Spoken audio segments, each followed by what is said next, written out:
in its tub. Some harpooneers will consume almost an entire morning in this business, carrying the line high aloft, and then reeving it downward through a block towards the tub, so as in the act of coiling to free it from all possible wrinkles and twists.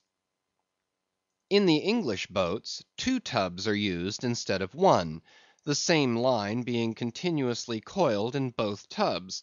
There is some advantage in this, because these twin tubs being so small, they fit more readily into the boat, and do not strain it so much; whereas the American tub, nearly 3 feet in diameter, and of proportionate depth, makes a rather bulky freight for a craft whose planks are but 1/2 inch in thickness; for the bottom of the whale boat is like critical ice, which will bear up under a considerable distributed weight, but not very much of a concentrated one. When the painted canvas cover is clapped on the American line tub, the boat looks as if it were pulling off with a prodigious great wedding cake to present to the whales. Both ends of the line are exposed, the lower end terminating in an eye splice or loop coming up from the bottom against the side of the tub, and hanging over its edge completely disengaged from everything. This arrangement of the lower end is necessary on two accounts.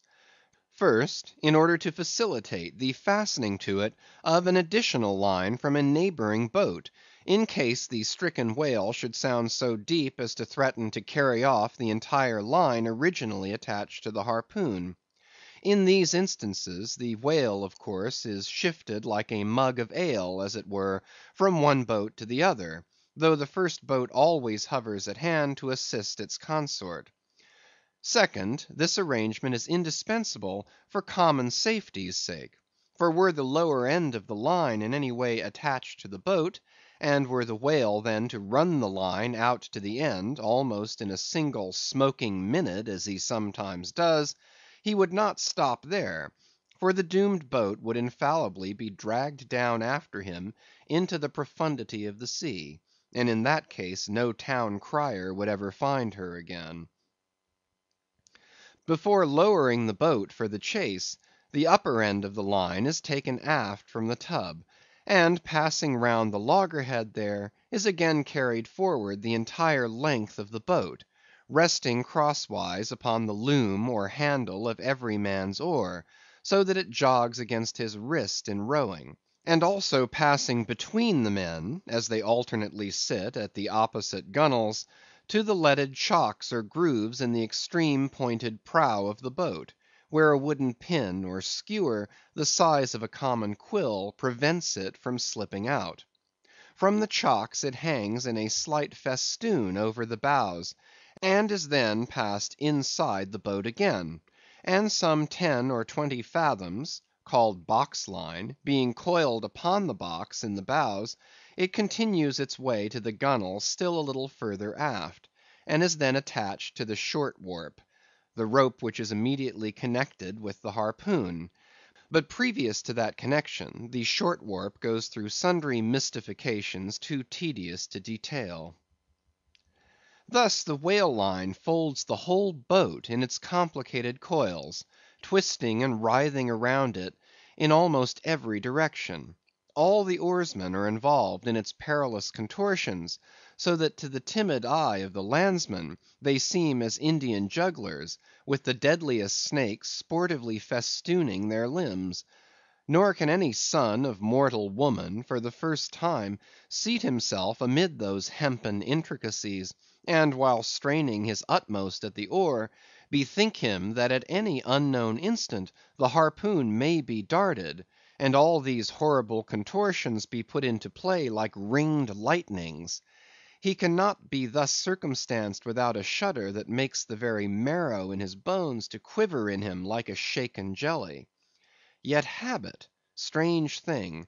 what cannot habit accomplish? Gayer sallies, more merry mirth, better jokes, and brighter repartees you never heard over your mahogany, than you will hear over the half‐inch white cedar of the whale boat, when thus hung in hangman's nooses; and like the 6 burghers of Calais before King Edward, The 6 men composing the crew pull into the jaws of death with a halter around every neck, as you may say. Perhaps a very little thought will now enable you to account for those repeated whaling disasters, some few of which are casually chronicled, of this man or that man being taken out of the boat by the line and lost. For when the line is darting out, to be seated then in the boat is like being seated in the midst of the manifold whizzings of a steam engine in full play, when every flying beam and shaft and wheel is grazing you.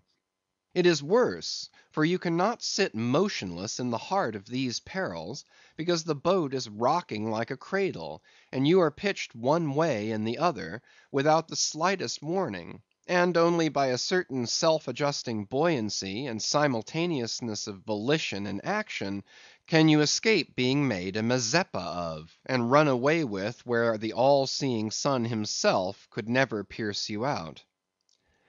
Again, as the profound calm, which only apparently precedes and prophesies of the storm, is perhaps more awful than the storm itself, for indeed the calm is but the wrapper and envelope of the storm, and contains it in itself, as the seemingly harmless rifle holds the fatal powder and the ball and the explosion; so the graceful repose of the line, as it silently serpentines about the oarsmen before being brought into actual play, this is a thing which carries more of true terror than any other aspect of this dangerous affair. But why say more?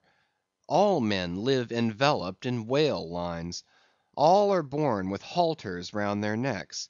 But it is only when caught in the swift sudden turn of death that mortals realize the silent, subtle, ever‐present perils of life. And if you be a philosopher, though seated in a whale boat, you would not at heart feel one whit more of terror than though seated before your evening fire with a poker and not a harpoon by your side. CHAPTER 61. Stubb kills a Whale. If to Starbuck the apparition of the squid was a thing of portents, to Queequeg it was quite a different object. "When you see him quid," said the savage, honing his harpoon in the bow of his hoisted boat, "then you quick see him parm whale." The next day was exceedingly still and sultry, and with nothing special to engage them, the Pequod's crew could hardly resist the spell of sleep induced by such a vacant sea.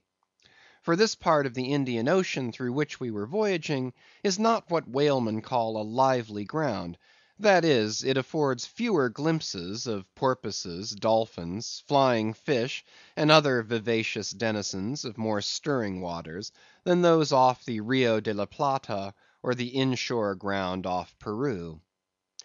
It was my turn to stand at the foremast head, and with my shoulders leaning against the slackened royal shrouds, to and fro I idly swayed in what seemed an enchanted air.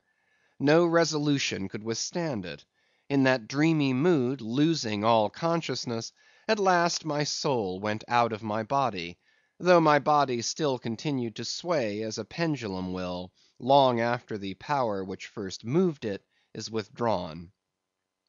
Ere forgetfulness altogether came over me, I had noticed that the seamen at the main and mizzen mast heads were already drowsy;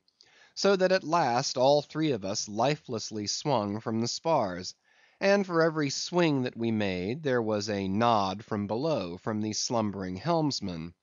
The waves, too, nodded their indolent crests, and across the wide trance of the sea, east nodded to west, and the sun over all. Suddenly bubbles seemed bursting beneath my closed eyes; like vices my hands grasped the shrouds; some invisible, gracious agency preserved me; with a shock I came back to life; and lo! close under our lee, not 40 fathoms off, a gigantic sperm whale lay rolling in the water like the capsized hull of a frigate, his broad glossy back, of an Ethiopian hue, glistening in the sun's rays like a mirror. but lazily undulating in the trough of the sea, and ever and anon tranquilly spouting his